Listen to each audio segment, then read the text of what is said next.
Hey everybody, it's Allison, stlprostretch.com, and today we're going to be talking about some trigger point releases for your hips. Just some basic ones that you might need if you suddenly have some kind of pelvis imbalance or back pain. I recently injured my back, and I was doing all the right things, but then I thought, what else can I do? And I came back to some of these trigger point releases, and it really helped me a lot. It helped me be able to get out of bed and out of up off the couch without being all stooped over and in pain. So I thought I'd share them with you. You will need either a tennis ball, or if you have one of those yoga tune-up balls, that's great. Or you can use a lacrosse ball, although I will say this is really intense, so I would probably not use a lacrosse ball unless you're used to using them for trigger point releases. So I'm just going to use a tennis ball. And 3 areas that we're focusing on, well, there could be 4, but I don't know if I really want to get into the iliacus so much because there's a lot of, you've got organs in here, and I don't want to cause anybody to have some type of problems inside your organs. So we're going to stay away from the iliacus, although you can do it. We're going to move to the sides where your hip bone is. Just find that hip bone and go straight down, and you'll feel as you run your fingers across some tendons, and that would be where your quad attaches. So we're going to do a trigger point release, or just a release on that tendon, and that will be the one we'll start with. And then we're going to move to the TFL and then the glute medius minimus. So first of all, you'll need to come on your belly, bring your tennis ball with you, and we're going to put that tennis ball right where below your hip bone, right where you felt those tendons. And you're just going to put the tennis ball down. Your other knee is going to move out to the side. For some reason, it kind of opens up the area a little bit more, and then you may need to roll around a little bit to try to find that. And once you find it, you'll know. And then once you do find it, although it may be a little tender, maybe a little painful, just kind of sit on it for like 30 to 90 seconds. Ideally, you want to be on it until you feel it, the pain starts to lessen, the tenderness starts to lessen, and maybe, you feel like, oh, I could stay here for a while. So it may be painful at first, but if you feel it start to diminish the pain, then that's how you know that what you're doing is working. Sometimes I need to kind of roll up and down again to find another little spot in there that's tight.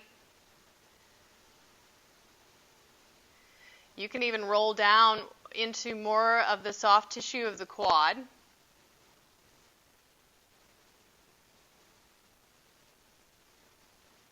And just kind of hang out here.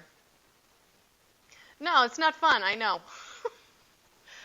It's painful. And then we'll move on to the TFL.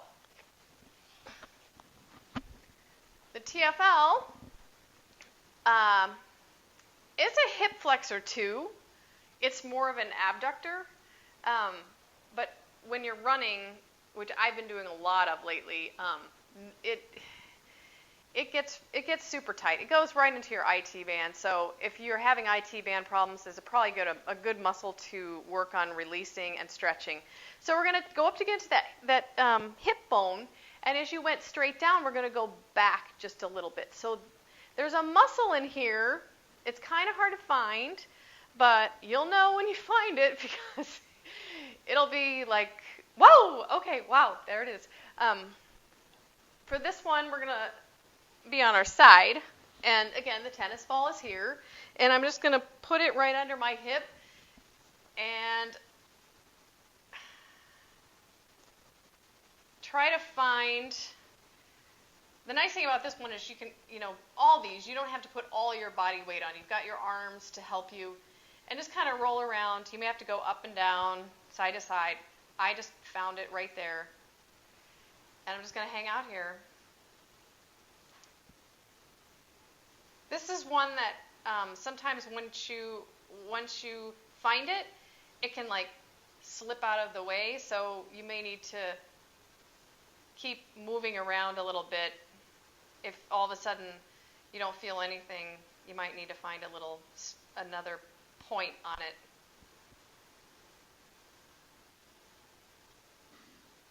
And again, 30 to 90 seconds until you feel less pain. It's more manageable to be here.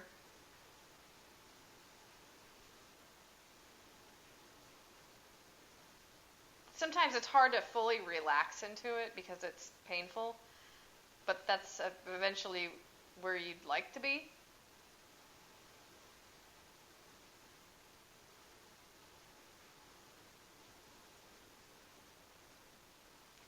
I know I'm not giving the full 90 seconds, but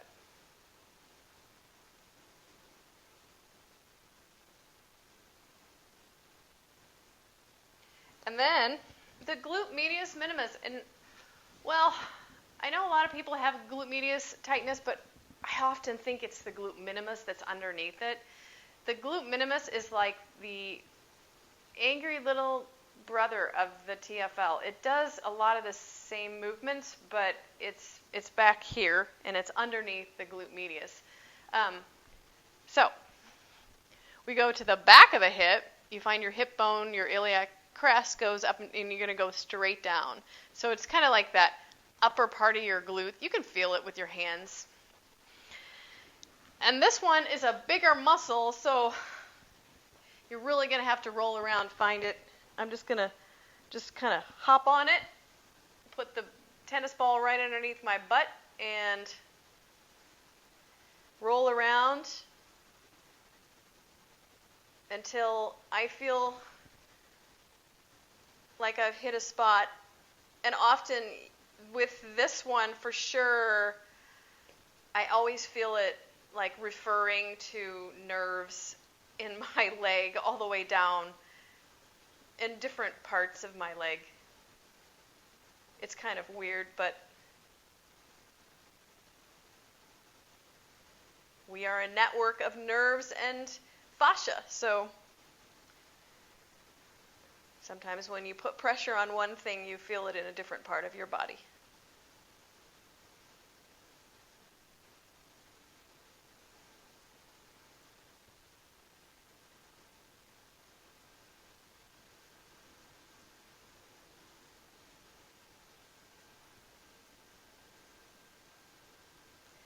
And then after you've hung out here for a while, you may want to try rolling around a little bit, see if you got it all, or if you find another pocket of tension.